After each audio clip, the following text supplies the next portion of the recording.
আসসালামু আলাইকুম ভিউয়ার্স, আশা করছি সবাই ভালো আছেন। তো ভিউয়ার্স, আজকে আপনাদের দেখাবো ট্রানজিস্টর বোর্ডে কিভাবে সংযোগ দিতে হয়। তো ভিউয়ার্স, ট্রানজিস্টর বোর্ডে সংযোগ দিতে হলে ফিল্টারিং একটি সার্কিট লাগবে। তো আপনাদেরকে এর আগের ভিডিওতে দেখানো হয়েছে কীভাবে ফিল্টারিং সার্কিট তৈরি করতে হয়। তো আপনারা ডিসক্রিপশন বক্সে যে লিঙ্কটা দেওয়া থাকবে সেই লিঙ্কে থেকে আপনারা ভিডিওটি দেখে নিন। তো ভিউয়ার্স, এখানে দেখুন প্লাস লাইন দেওয়া আছে, গ্রাউন্ড লাইন দেওয়া আছে এবং ডান সাইডে মাইনাস লাইন দেওয়া আছে। তো এটা হলো প্লাস লাইন, এটা হলো গ্রাউন্ড লাইন এবং এটা হলো স্পিকারের প্লাস লাইন। আর আমরা গ্রাউন্ড লাইনটি দেব স্পিকার থেকে আরেকটি লাইন।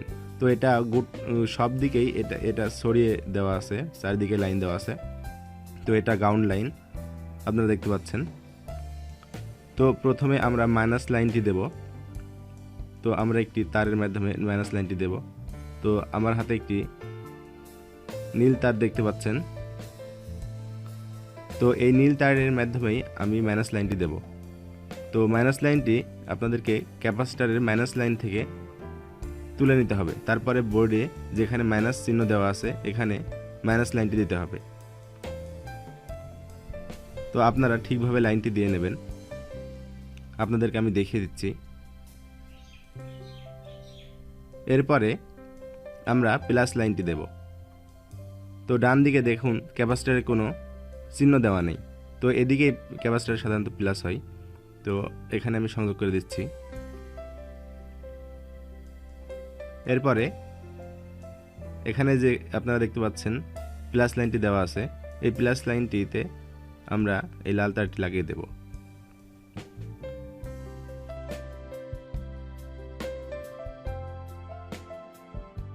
তো ভিউয়ার্স, এবার আমরা গ্রাউন্ড লাইনটি দেব। তো গ্রাউন্ড লাইনটি দেব আমরা একটা তারের মাধ্যমে। তো আমি নীল তারের মাধ্যমে গ্রাউন্ড লাইনটি দিয়ে নিচ্ছি। তো আপনারা যে কোনো তার ব্যবহার করতে পারেন। তো গ্রাউন্ড লাইনটি হবে প্লাস মাইনাস সমন্বয়ে।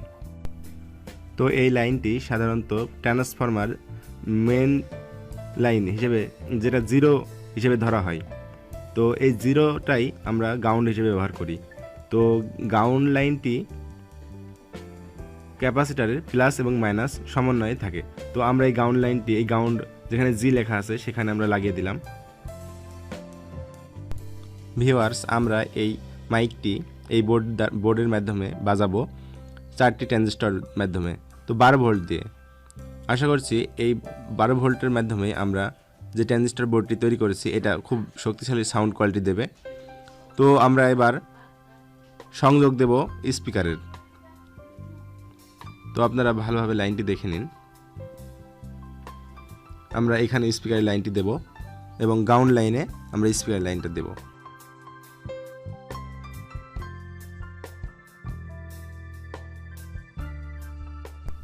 তো ভিউয়ার্স, স্পিকারের কোনো প্লাস মাইনাস হয় না।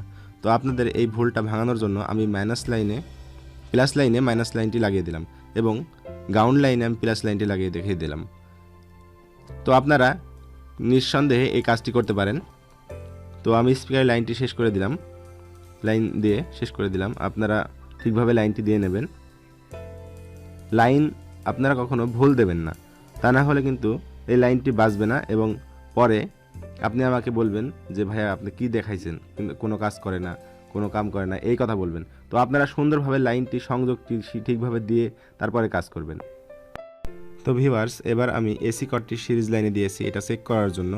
তো এটা যদি লাইন সংযোগ ঠিক থাকে তাহলে এটা একটি হামিং সাউন্ড দিবে। তো আমরা এই ইন লাইনে তাতাল রেখে ধরবো, তাহলে এখানে হামিং সাউন্ড দেবে।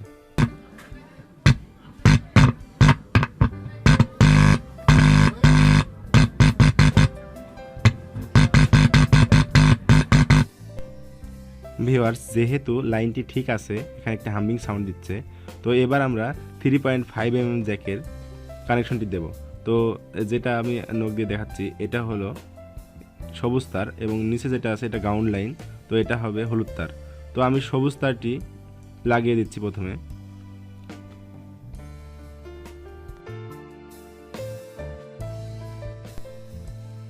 এটার মাধ্যমেই গানটি এই বোর্ডে ইন হবে, যেটা মোবাইল থেকে বের হয়ে আসবে। তো যেটা হলুদ তার এটা হবে গ্রাউন্ড লাইন, যেটা ট্রান্সফরমারও গ্রাউন্ড লাইন, বোর্ডেরও গ্রাউন্ড লাইন এবং মোবাইলে যেটা হামিং থেকে এই সাউন্ড কোয়ালিটিকে ক্লিয়ার করবে, তাই এটাকে গ্রাউন্ড লাইন বলা হয়ে থাকে। তো এবার আমি মোবাইলে সংযোগ করে দিয়েছি এবং গান প্লে করেছি।